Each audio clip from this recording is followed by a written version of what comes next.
Chapter 7 A Day with the Beavers. While the two boys were whispering behind, both the girls suddenly cried, "Oh!" and stopped. "The robin!" cried Lucy. "The robin, it's flown away, and it..." And so it had, right out of sight. "And now what are we to do?" said Edmund, giving Peter a look, which was as much to say, "What did I tell you?" "Shh! Look!" said Susan. "What?" said Peter. "There's something moving among the trees over there to the left." They all stared as hard as they could, and no one felt very comfortable. "There it goes again," said Susan presently. "I saw it that time too," said Peter. "Is it still there?" "It's just gone behind that big tree." What is it?" asked Lucy, trying very hard not to sound nervous. "Whatever it is," said Peter, "it's dodging us. It's something that does not want to be seen."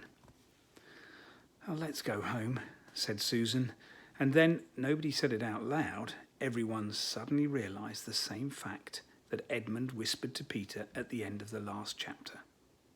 They were lost. "What's it like?" said Lucy. It's a kind of animal," said Susan, and then, Look, quick, there it is." They all saw it this time, a whiskered, furry face which had looked at them from behind a tree. But this time it didn't immediately draw back. Instead, the animal put its paw against its mouth, just as humans put their finger on their lips when they're signalling to you to be quiet. Then it disappeared again. The children all stood, holding their breath. A moment later, the stranger came out from behind the tree, glanced all around as if it were afraid someone was watching, said, "Hush," and made signs to them to join it in the thicker bit of the wood where it was standing, and then once more disappeared. "I know what it is," said Peter. "It's a beaver. I saw the tail." "It wants us to go to it," said Susan, "and it's warning us not to make a noise." "I know," said Peter. "The question is, are we to go to it or not? What do you think, Lou?" "I think it's a nice beaver," said Lucy. "Yes, but how do we know?" said Edmund. "Shan't we have to risk it?" said Susan. "I mean, it's no good just standing here. I feel I want some dinner." At this moment, the beaver again popped its head out from behind the tree and beckoned earnestly to them. "Come on," said Peter, "let's give it a try. All keep close together. We ought to be a match for one beaver if it turns out to be an enemy." So the children all got close together and walked up to the tree and in behind it. And sure enough, there they found the beaver. But it still drew back, saying to them in a horsey, throaty whisper, "Further in, come further in, right in here, we're not safe in the open." Only when it had led them to a dark spot where 4 trees grow so close together that their boughs met and the brown earth and pine needles could be seen underfoot because no snow had been able to fall on there, did it begin to talk to them. "Are you the sons of Adam and the daughters of Eve?" it said. "We're some of them," said Peter. "Shh," said the beaver. "Not so loud, please. We're not safe even here." "Why, who are you afraid of?" said Peter. "There's no one here but ourselves." "There are the trees," said the beaver. "They're always listening. Most of them are on our side, but there are trees that would betray us to her. You know who I mean." And it nodded its head several times. "If it comes to talking about sights," said Edmund, "how do we know you're a friend?" "I'm not meaning to be rude, Mr. Beaver," added Peter, "but you see we're strangers." Quite right," said the beaver. "Here is my token." With these words it held up to them a little white object. They all looked at it in surprise, till suddenly Lucy said, "Of course, it's my handkerchief, the one I gave to poor Mr. Tumnus." "That's right," said the beaver. "Poor fellow, he got wind of the arrest before it actually happened and handed this over to me. He said that if anything happened to him, I must meet you here and take you on to..." And here the beaver's voice sank into silence, and it gave one or two mysterious nods. Then, signalling to the children to stand as close around it as they possibly could, so that their faces were actually tickled by its whiskers, it added in a low whisper, "They say Aslan is on the move, perhaps has already landed." And now a very curious thing happened. None of the children knew who Aslan was any more than you do, but the moment the beaver had spoken those words, everyone felt quite different. Perhaps it has sometimes happened to you in a dream that someone says something which you don't understand, but in the dream it feels as though it has some enormous meaning. Either a terrifying one, which turns the whole dream into a nightmare, or else a lovely meaning, too lovely to put into words, which makes the dream so beautiful that you remember it all your life, and you're always wishing you could get back into that dream again. It was like that now. At the name of Aslan, each one of the children felt something jump in its inside. Edmund felt a sensation of mysterious horror. Peter felt suddenly brave and adventurous. Susan felt as if some delicious smell or a delightful strain of music had just floated by her. And Lucy got the feeling you have when you wake up in the morning and realise it's the beginning of the holidays or the beginning of the summer. "And what about Mr. Tumnus?" said Lucy. "Where is he?" "Shh," said the beaver, "not here. I must bring you somewhere where we can have a real talk and also dinner." No one except Edmund felt any difficulty about trusting the beaver now, and everyone, including Edmund, was very glad to hear the word dinner. They therefore all hurried along behind their new friend, who led them at a surprisingly quick pace, and always in the thickest parts of the forest, for over an hour. Everyone was feeling very tired and very hungry when suddenly the trees began to get thinner in front of them and the ground to fall steeply downhill. A minute later, they came out under the open sky. The sun was still shining, and they found themselves looking down on a fine sight. They were standing on the edge of a steep, narrow valley, at the bottom of which ran, or at least it would have been running if it had not been frozen, a fairly large river. Just below them a dam had been built across the river, and when they saw it, everyone suddenly remembered that of course beavers are always making dams, and felt quite sure that Mr. Beaver had made this one. They also noticed how he had a sort of modest expression on his face, the sort of look people have when you're visiting a garden they've made or reading a story they've written. So it was only common politeness when Susan said, "Oh, what a lovely dam." And Mr. Beaver didn't say, "Hush," this time, but merely a trifle, and it isn't really finished.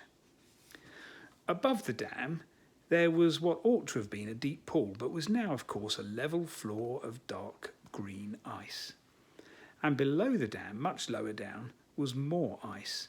But instead of being smooth, this was all frozen into the foamy and wavy shapes in which the water had been rushing along at the very moment when the frost came. And where the water had been trickling over and spurting through the dam, there was now a glittering wall of icicles, as if the side of the dam had all been covered with flowers and wreaths and festoons of the purest sugar.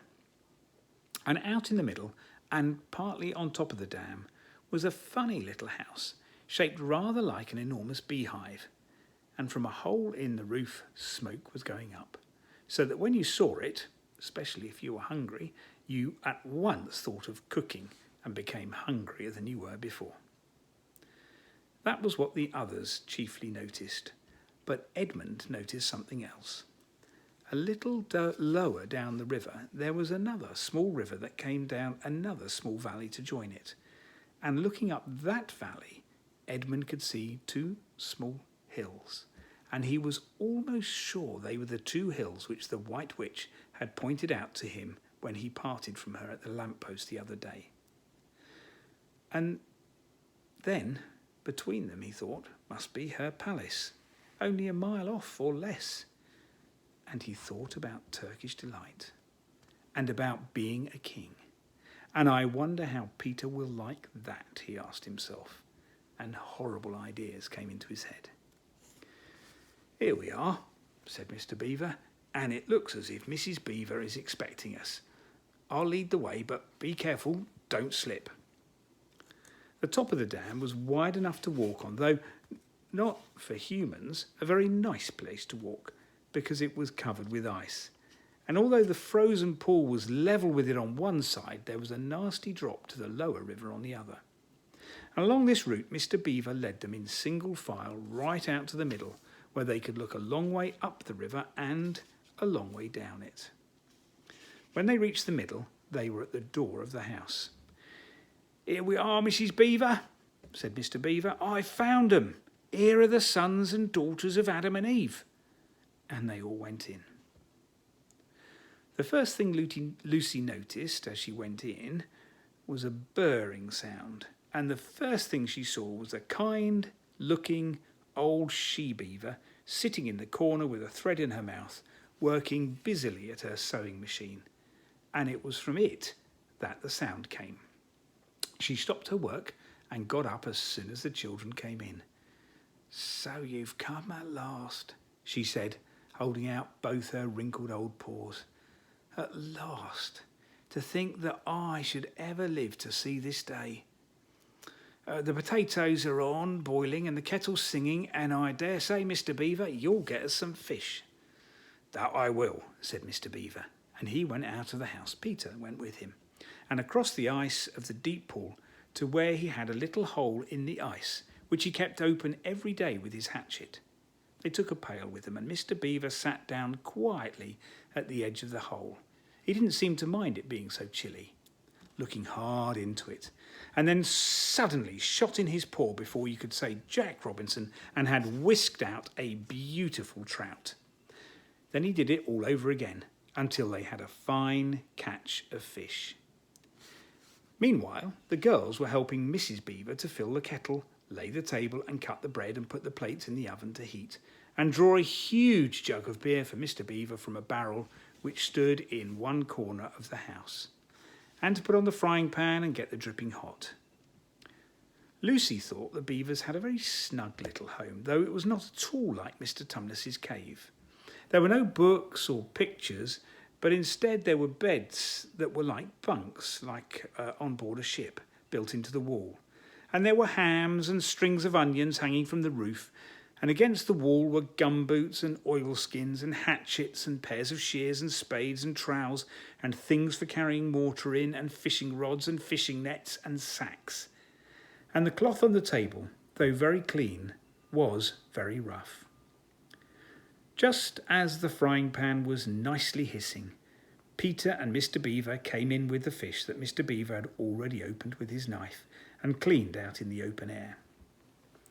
You can think how good the new caught fish smelled when they were frying, and how the hungry children longed for them to be done, and how very much hungrier still they'd become before Mr. Beaver said, "Now, we're nearly ready." Susan drained the potatoes and put them all back in the empty pot to dry on the side of the range, while Lucy was helping Mrs. Beaver to dish up the trout, so that in a very few minutes everyone was drawing up their stools. It was all three-legged stools in the Beaver's house, except for Mrs. Beaver's own special rocking chair beside the fire, and preparing to enjoy themselves. There was a jug of creamy milk for the children, Mr. Beaver stuck to beer, and a great big lump of deep yellow butter in the middle of the table, from which everyone took as much as he wanted to go with his potatoes. And all the children thought, and I agree with them, that there is nothing to beat good freshwater fish if you can eat it when it's been alive half an hour ago and it's come out of the pan half a minute ago. And when they'd finished the fish, Mrs. Beaver brought unexpectedly out of the oven a great and glorious sticky marmalade roll, steaming hot, and at the same time moved the kettle onto the fire so that when they'd finished the marmalade roll, the tea was made and ready to be poured out.